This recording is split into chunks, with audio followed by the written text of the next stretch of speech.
수협에 나오신 모든 분들에게 주님의 은혜가 넘치기를 소망합니다. 이 시간 우리 봉독한 말씀을 통해서 주님이시라라는 제목으로 우리 함께 은혜 나누고자 합니다. 예수님과 제자들은 매우 친밀했습니다. 예수님께서 3년의 공생의 기간을 하시는 동안 제자들은 이 3년의 거의 모든 기간 동안 함께 움직였습니다. 함께 먹었습니다. 함께 잠을 잤습니다. 함께 여행을 하였습니다. 예수님께서 제자들에게 항상 말씀을 가르쳐 주시고 그리고 하나님의 뜻이 무엇인지에 대해서 항상 설명해 주셨습니다. 그것뿐만 아니라 제자들을 위해서 기도해 주셨고 제자들은 예수님의 기도 가운데 전도 여행도 나갔으며 그곳에서 병을 고치고 귀신도 내쫓았습니다. 그러한 수많은 경험들을 제자들은 예수님과 함께 했습니다. 어떻게 본다면 일거수일투족의 모든 삶이 예수님과 함께 했다라고 말할 수 있죠. 그렇지만 십자가에서 죽으시고 부활하신 이후에 예수님은 제자들과 항상 같이 계시지 않았습니다. 제자들과 전과 같이 계시지 않았기 때문에 제자들은 예수님이 자신들과 함께하고 여전히 같이 계시는 걸 원했지만 그러나 예수님은 달랐습니다. 다른 목적이 있었고 다른 일들을 위해서 움직이고 계셨습니다. 대신 제자들에게 이런 이야기를 전해주셨죠. 갈릴리에서 만나자라는 거죠. 그래서 제자들은 예수님의 말씀을 따라서 갈릴리로 갔습니다. 오늘 말씀은 이렇게 갈릴리로 와서 기다리고 있었던 제자들의 모습을 이야기하고 있습니다. 갈릴리에서 제자들이 얼마나 오랜 시간 기다렸는지 우리는 알 수 없습니다. 예수님께서 부활 후에 40일 그 날이 되었을 때 예루살렘 근처에 있는 작은 산에서 승천하셨기 때문에 대략 제자들이 갈릴리에 있었던 기간을 열흘 남짓하지 않았을까 이렇게 추측해 볼 수 있습니다. 인내심이 바닥이 났을 때 왜 예수님이 오시지 않는가라고 하는 이 두려움과 근심과 걱정 속에서 제자들의 일상에 변화가 오게 되죠. 3절 말씀을 우리 같이 읽겠습니다.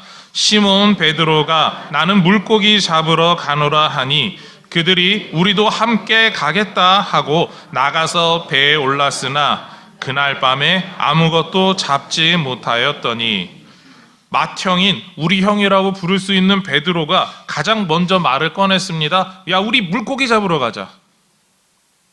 그리고 같이 있었던 제자들이 함께 따라갔습니다. 이들은 어부였던 다른 제자들의 도움을 받아서 열심히 그물을 던졌습니다. 밤새 던졌는데 아무것도 잡지 못했습니다. 분명히 베드로든 요한이든 많이 잡았던 포인트를 알기 때문에 그곳에 가서 던졌습니다. 그럼에도 어떠한 것도 잡을 수가 없었죠. 이렇게 밤새 그물을 던지다 보니까 어느덧 해가 떠오르고 있었습니다. 이렇게 떠오르는 해를 보면서 제자들은 어떤 마음을 가졌을까요? 예수님을 기다리는 시간이 길어서 지친 상태에서 어떠한 물고기도 잡지 못한 이 피곤함이 베드로와 같이 있는 다른 제자들에게 몰려왔습니다. 어쩌면 누군가는 짜증내고 화를 낼 만한 상황이었습니다. 이때 어떤 사람이 바닷가에 서 있었죠. 성경은 예수님이라고 분명히 밝히고 있습니다. 예수님께서는 제자들을 향해 다정하게 물어보셨습니다.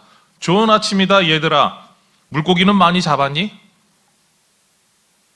예수님을 알아보지 못한 제자들은 밤을 새워서 힘들었지만 다정한 목소리에 대답을 했습니다. 하나도 못 잡았습니다.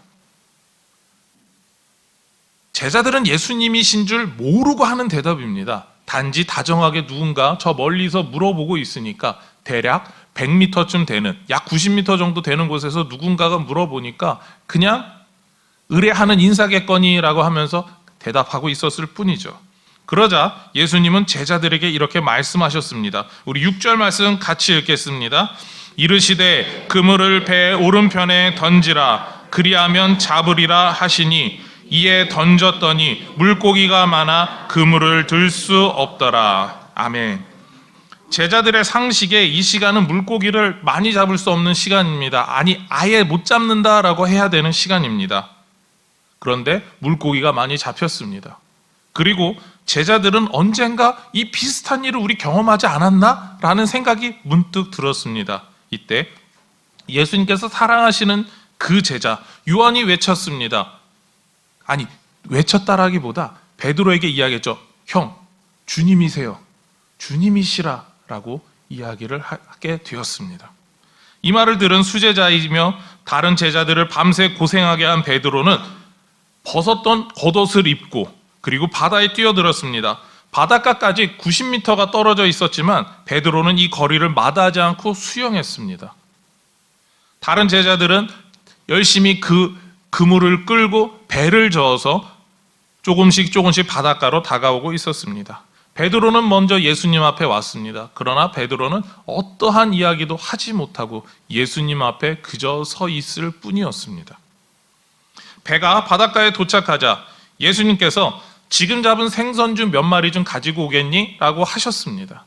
그래서 베드로가 했던 거는 이 어색한 상황에서 너무나 도움이 되는 예수님의 부탁이셨습니다. 그래서 뛰어서 배에 올라갔습니다. 그리고 다른 제자들과 함께 그물을 끌어다가 그물을 펼쳤습니다. 그러자 이 그물에 153마리의 물고기가 잡혀 있었습니다. 153마리의 물고기는 당시 갈릴리 호수에 살고 있었던 모든 물고기 종류를 뜻한다라고 먼저 이야기를 합니다.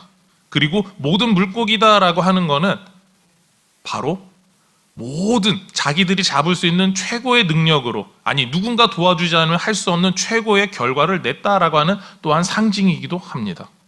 그리고 예수님께서 그 물고기 몇 마리와 그리고 제자들이 준비한 그 모든 것을 통하여서 같이 조반을 먹었습니다. 오늘 말씀에서 우리 한번 이렇게 생각해 보고자 합니다. 제자들을 조금 더 바라보면서 생각하고자 합니다. 제자들은 예수님의 말씀에 순종해서 예루살렘에 있기보다 갈릴리로 돌아왔습니다. 예수님께서는 분명히 제자들보다 먼저 갈릴리로 가시겠다라고 하셨습니다. 제자들은 갈릴리에 있으면 예수님께서 예루살렘에 있을 때처럼 자기들을 찾으러 오실 거다라고 하는 확신을 갖고 기다렸습니다. 그러나 하루가 지나고 이틀이 지나고 사흘이 지나면서 도대체 예수님께서 언제 오실까라고 하는 그런 좀 인내심이 점점 떨어지는 일이 발생했습니다. 제자들은 이제 두려워하지 않습니다. 예수님이 분명히 살아나신 거 알고 있고 부활하셨기 때문에, 그리고 문을 꽉 닫고 있어도 나타나시는 분이기 때문에 예수님이 오신다라고 했으니까 오실 거라는 확신은 있었습니다. 그러나 언제 오실지 모르니까, 그리고 그 약속이 언제라고 분명히 안 정해져 있기 때문에 시간이 지나면서 도대체 예수님이 언제 오셔라고 하는 약간 불만과 짜증이 나오기 시작했습니다. 그러면서 이들은 갈릴리에서 원래 자신들이 하던 일들, 그러니까 갈릴리에서 3년 전에 하던 그 일상으로 돌아가기 시작했습니다. 그래서 물고기를 잡으러까지 나가게 된 거죠. 물고기를 잡다가 이들은 예수님께서 지금 바닷가에 오신 것조차도 알아보지 못했습니다. 분명히 지금 그들이 기다리고 있었던 이유, 그 갈릴리에 와서 있었던 이유는 물고기를 잡으러 온 게 아니라 예수님을 만나러 온 일이었습니다. 일상의 일로 인하여서 다시 3년 전의 그 모습으로 일상을 돌아가면서 자신들은 왜 지금 이 자리에 있는가에 대한 뚜렷한 목적도 잊어버린 거죠. 정말 다행인 것은 요한이 예수님이신 것을 알아보았다라는 겁니다. 그래서 주님이시라, 주님이시라 외쳤던 거죠. 부활하신 예수님께서 제자들과 이미 만나셨습니다. 한번 생각해 보시기 바랍니다. 도마는 예수님 앞에서 나의 주, 나의 하나님이라고 하는 멋진 고백까지 했습니다. 그런데 제자들은 일상에 빠졌기 때문일까요? 이 예수님을 알아보지 못했습니다. 일상에 빠졌다라고 이렇게 표현을 했지만 이 제자들에게 도대체 무엇이 문제였을까요? 물고기를 잡는 일에 동참한 제자들을 생각해 보시기 바랍니다. 베드로가 먼저 가자라고 했습니다. 예수님을 3번 부인했어도 베드로는 예수님을 정말 사랑하는 사람이었습니다. 그리고 또한 제자들의 대표였습니다. 모든 제자들을 이끌고 다니면서 야 우리 이거 하자, 저거 하자, 저기 가자, 그 모든 것을 주도할 수 있는 사람이었습니다. 또 도마는 부활한 예수님 앞에서 멋진 신앙 고백을 남겼었습니다. 나다나엘은 예수님께서 인정하신 정말 신실한 제자였습니다. 세베대의 아들들인 야고보와 요한은 주님을 향한 열정이 아주 넘치는 사람들이었습니다. 너무 넘치다 못해서 정말 이들은 성격도 급하게 하는 사람들이었습니다. 열정이 너무나 대단했습니다. 또 다른 두 제자라고 있지만 아마 베드로, 도마, 나다나엘 그리고 요한과 같이 열정적으로 주님을 사랑하는 사람이었을 겁니다. 예수님 말씀에 순종해서 갈릴리에서 주님을 기다렸죠. 이렇게 열정이 넘치는 사람들이 지치다가 물고기를 잡고 있는 겁니다. 이렇게 거창하고 화려하게 설명하는 이유는 단 한 가지입니다. 우리도 주님 앞에서 이렇게 멋지게 신앙생활 하다가 주님이 약속하여 주신 그 일들을 기다리고 있을 때가 분명히 있습니다. 여러분들에게 주님께서 약속해 주신 것이 무엇인지는 모릅니다. 그러나 그것이 우리 결혼해서 같이 살고 있는 배우자의 신앙의 회복인지, 자녀들의 신앙의 회복인지, 아니면 자녀들의 결혼 문제인지, 다른 여러 가지 문제인지는 모릅니다. 그러나 그 약속의 기간이 계속해서 길어지면 여러분들의 마음은 어떻습니까? 주님께서 들어주실까? 그냥 제 신앙생활만 잘하면 되니까 그것만으로 만족하면 안 될까? 우리는 그런 생각을 갖게 됩니다. 하나님께서 써주시겠다고 약속했고 주님께서 해주시겠다라고 하는 그 모든 것들에 대해서 그 약속을 잊어버리기 시작을 하죠. 제자들이 그랬다라는 겁니다. 물고기를 향해 그물을 던지는 일은 제자들이 지금까지 해온 인생의 모습을 보여줍니다. 어부로서 가르침을 받고 어부로서 살아온 삶의 모습, 그 경험들을 녹여내고 있는 거죠. 심지어 베드로는 어부로 일하면서 돈도 벌고 결혼까지 한 사람이었습니다. 경험도 풍성하고 요령도 있다라고 우리는 표현할 수 있죠. 스스로의 노력으로 자수성가했다, 성공했다라고 말할 수 있습니다. 그렇지만 이들은 예수님을 만나면서 분명히 삶이 바뀌었습니다. 이들은 고기를 잡는, 그물을 물에 던져서 물고기를 잡는 사람이 아니라 이들은 다른 걸 던져서 다른 일을 행하는 사람이 되었기 때문이죠. 바로 말씀을 통해서 사람들의 영혼을 구원하는 사람이 되었습니다. 그런데 이들이 주님께서 맡겨주신 그 일을 이제는 내려놓고 있는 거죠.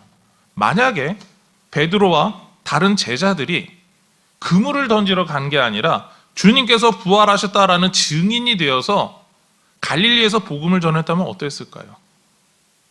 어쩌면 그것이 우리 주님께서 원하셨던 일은 아닐까요? 근데 제자들은 그렇게 행하지 않습니다. 주님이 가서 기다리고 있어 라고 하니까 정말 아무것도 안 하고 기다렸습니다. 자신들이 주님이 원하셨던 일이 무엇인지에 대해서도 잊어버렸습니다. 그래서 밤새도록 아무것도 잡지 못한 상태에서 인간적인 노력과 방법으로서 더 이상 자신들이 해결할 수 있는 방법이 없는 그 상태가 되었을 때, 이때 예수님께서 오셨죠. 그리고 너희는 배 오른편으로 그물을 던져라 라고 말씀해 주셨습니다. 그물을 던진 베드로는 물고기를 많이 잡았습니다. 그것이 지금 베드로의 모습입니다.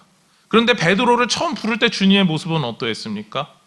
주님께서 베드로를 처음 부를 때 모습은 어떠했습니까? 비슷했습니다. 그때도 밤새도록 그물을 던졌습니다. 그런데 아무것도 잡지 못하였습니다. 그리고 나서 주님께서 오셔서 베드로에게 부탁하셔서 말씀을 가르치기 위해서 배를 사용하고 싶다라고 이야기를 하시죠. 그리고 배를 조금 띄워서 그 위에서 말씀을 가르치셨습니다. 다 말씀을 가르치신 이후에 베드로에게 이야기를 하죠. 바로 깊은 곳으로 가서 그물을 던져라 라는 것입니다. 그 모습 가운데, 그리고 베드로는 아무것도 모르지만 그래도 주님 말씀에 순종하겠습니다 라고 이야기를 하면서 그물을 던졌습니다. 그리고 이때 그물이 찢어질 정도로 수많은 물고기를 잡게 되죠. 그 모습 가운데 베드로는 주님 말씀에 순종했더니 고기를 많이 잡았어요 라는 말보다 주님 앞에 무릎 꿇고 이렇게 이야기를 했었습니다. 죄인인 나에게서 떠나주시옵소서 라는 겁니다. 하나님을 발견했던 거죠. 하나님이 지금 역사하시는 걸 발견했던 겁니다. 그런 기억을 생각한다면 베드로는 지금 하나님 앞에서 하나님이 불러주신 일이고 예수님을 통해서 그 모든 일을 받았으니까 복음을 전해야 되는데 바로 이 깊은 데로 가서 그물을 던지기 전의 모습으로 돌아갔던 겁니다. 그때 이렇게 두려워하고 있었던 베드로에게 예수님이 주셨던 말씀이 있습니다. 누가복음 5장 10절 하반절 말씀입니다. 우리 화면을 보고 같이 읽겠습니다. 예수께서 시몬에게 이르시되 무서워하지 말라. 이제후로는 내가 사람을 취하리라 하시니. 아멘. 베드로는 물고기가 더 이상 중요한 사람이 아니었습니다. 사람들에게 복음을 전하는 게 더 중요한 사람이 이미 되었었습니다. 근데 지금 베드로의 모습은 어떻습니까? 예수님이 갈릴리로 가라고 해서 왔었습니다. 그럼 갈릴리에서 해야 되는 일이 무엇입니까? 옛날처럼 물고기를 잡는 일일까요? 계속해서 말씀드리고 있지만 베드로는 복음을 전해야 됐습니다. 제자들과 함께 복음을 전해야 됐습니다. 그런데 베드로는 그렇게 하지 못했습니다. 예수님께서는 물고기를 얻기 위해서 노력하는 사람이 아니라 한 영혼을 구원하기 위해 예수님의 말씀을 전하는 전도자라고 분명히 약속해 주셨죠. 오늘 말씀에서 예수님께서 제자들이 어부가 아니라 너희는 전도자야 라는 그 중요한 기억을 떠올리게 해 주셨습니다. 바로 배 오른편에 그물을 던지고 153마리의 물고기를 잡음으로써 보여주셨습니다. 특별히 이 153마리라고 하는 것이 갈릴리 호수에 있는 모든 물고기의 종류였다라고 말할 때 여기서 우리는 조금 더 눈여겨봐야 되는 게 있습니다. 모든 물고기라는 말 속에서 제자들이 어부로서 모든 물고기를 잡았지만 이제는 전도자로서 무엇을 해야 된다는 이야기냐? 바로 예수님을 모든 사람들에게 전해야 되는 전도자가 되어야 한다라는 그 이야기를 여기서 녹여내고 계신 겁니다. 너희가 지금 그렇게 열심히 노력해서 너희들의 옛날 습관대로 물고기 153마리 그 종류들을 다 잡는 것도 중요하지만 더 중요한 건 너희가 이제 해야 되는 일, 전도자로서 복음을 전하는 일, 모든 사람에게 복음을 전하는 일, 그 일을 해야 한다. 그 이야기를 이야기하고 계시는 겁니다. 이것이 바로 예수님께서 이 153마리라고 하는 그 물고기를 통해서 갈릴리에 있는 제자들에게 보여주신 하나님의 뜻이었습니다.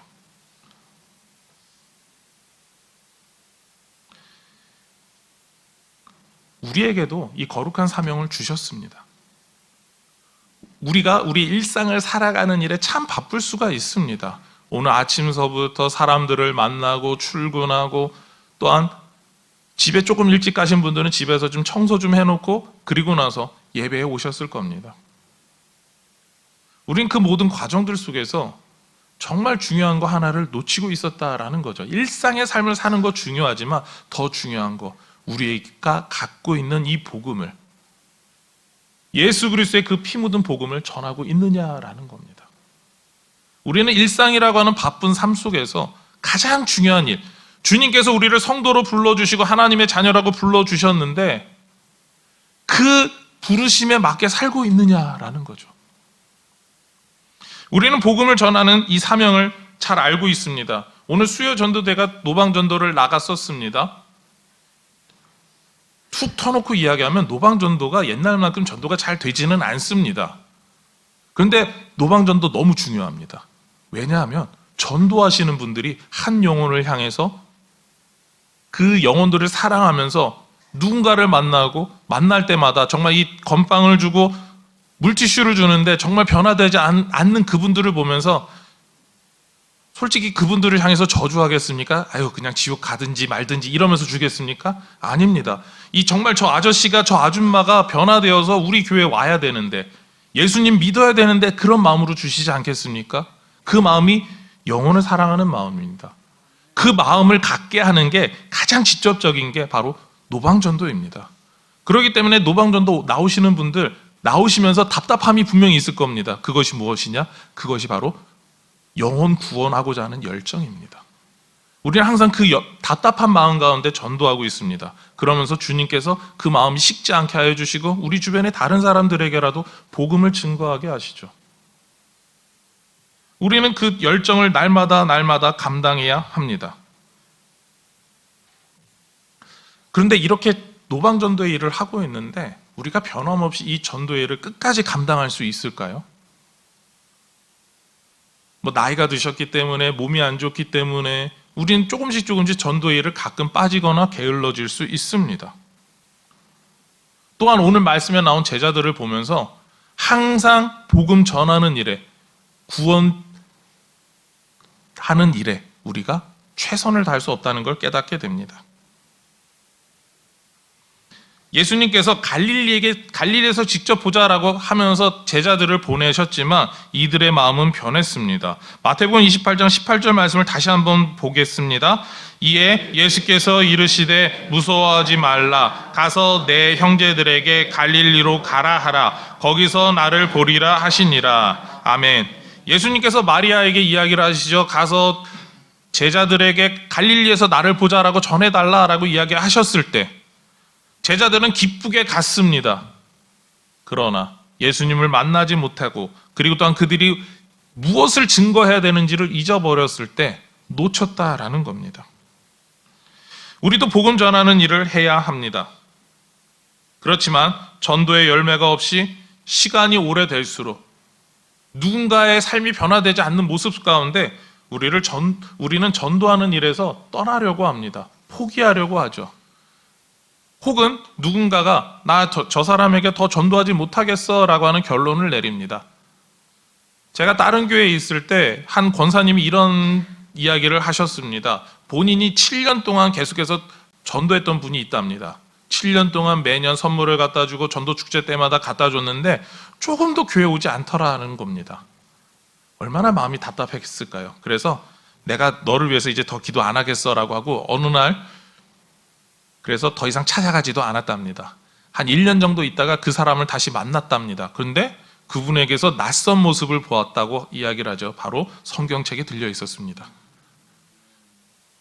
여러분 아멘 하시면 조금 섭섭할 수 있습니다. 왜냐하면 그분이 그 7년 동안 만났던 그분이 권사님이 전도를 받고 그때 제가 사역했던 교회로 오신 게 아니라 다른 교회 권사님의 전도를 받고 다른 교회에 출석하셨기 때문입니다. 여러분 한번 생각해 보시기 바랍니다. 그런 일을 실제로 경험했을 때 우리는 되게 안타깝고 가슴 아프고 내가 왜 그랬을까? 그 마음이 듭니다. 근데 거기서 포기한 게 아니라 그 권사님은 오히려 하나님께 감사하셨다라고 이야기를 합니다. 내가 그 7년 동안 열심히 전도할 수 있게 해주시고 다른 사람이 복음을 전했을 때 마음을 쉽게 열게 해주셨구나라고 하면서 감사하더라고요. 그러니까 그분에게 있어서 항상 복음 전도의 문이 열려 있었습니다. 또한 우리는 이렇게 생각합니다. 전도에 은사가 있는 사람만 하는 일이 맞다라고 결론을 내리고 포기하게 됩니다. 여러분들이 한번 생각해 보시기 바랍니다. 여러분들의 자녀들을 제외하고 물론 자녀 전도하는 게 정말 어렵습니다. 그리고 여러분 배우자 전도하는 거 어렵습니다. 부모, 형제 전도하는 거 어렵습니다. 그런데 그걸 제외하고 다른 분 전도하신 분은 몇 분이나 되실까요? 정말 1년에 한 명? 아니 10년에 한 명? 믿음 생활을 하면서 지금까지 한 명? 여러분은 몇 분이 계십니까? 저는 딱 2명 있는 것 같습니다. 가족들 일가 친척 빼놓고. 그 중에 한 명은 지금도 열심히 신앙생활 잘하고 있습니다. 안수 집사가 됐느니 어쩌니 이런 이야기를 하면서 그러고 있는 친구가 하나 있습니다. 또 하나는 교회 떠날 뻔한 거 잡았는데 참 그 친구 때문에 저도 많이 고생을 했었어요. 그리고 나서 그 친구가 얼마 전에 이야기를 하는데 목사 안수 받았다라고 이야기를 하더라고요. 그래서 저는 제가 시험에 들었습니다. 하나님께서 쟤도 쓰시는구나.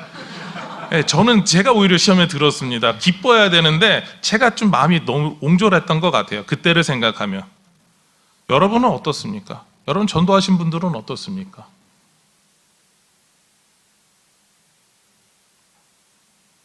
기억하시기 바랍니다.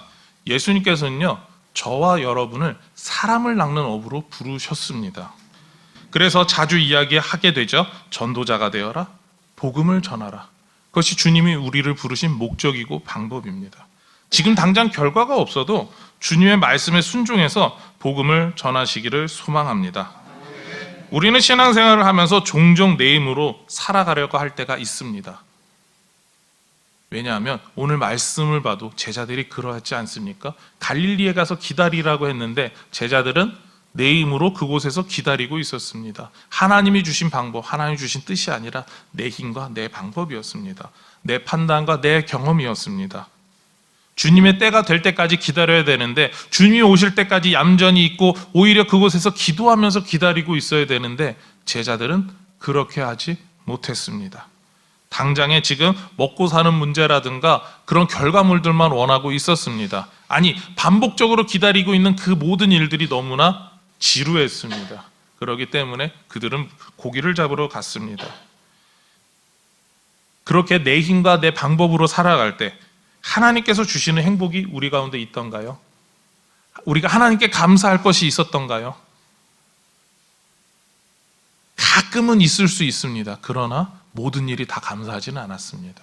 오히려 하나님의 뜻과 하나님의 방법대로, 그리고 하나님의 때가 될 때까지 기다렸을 때 우리가 생각지도 못했던, 그리고 또한 내가 이것까지 포기하면 안 될 것 같은데 라고 하는 그 모든 일들까지 하나님이 해결해 주시는 걸 우리는 경험해 보지 않았습니까? 바로 하나님께서 원하시는 건 바로 주님의 뜻으로 사는 겁니다. 그렇기 때문에 우리가 걷고 멈추고 가고 서고 이 모든 일을 주님의 뜻대로 살아갈 때 우리는 행복합니다. 그것이 주님께서 주신 우리에게 주시는 정말 큰 은혜이고 능력입니다.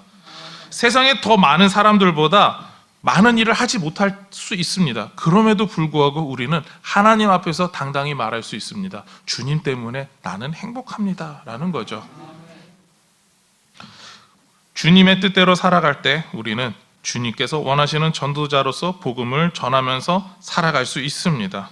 오늘 여러분의 삶에서 우리 주님이 원하시는 곳으로 복음의 그물을 던지시기를 소망합니다. 여러분들이 듣든지 아니 듣든지, 그 사람들이 믿든지 믿지 않든지 간에 주님의 말씀에 순종해서 복음을 전하시는 그런 삶을 살기를 원합니다. 그래서 걷고 멈추고 가고 서고 할 때마다 하나님께서 여러분에게 주시는 그 행복으로 세상에서의 기준이 아니라 하나님의 뜻에 순종하는 그 기쁨이 저와 여러분에게 날마다 넘치기를 소망합니다. 날마다 주님께 순종하며 주님 뜻대로 살아가시는 저와 여러분의 삶이 되기를 소망하며 축원합니다.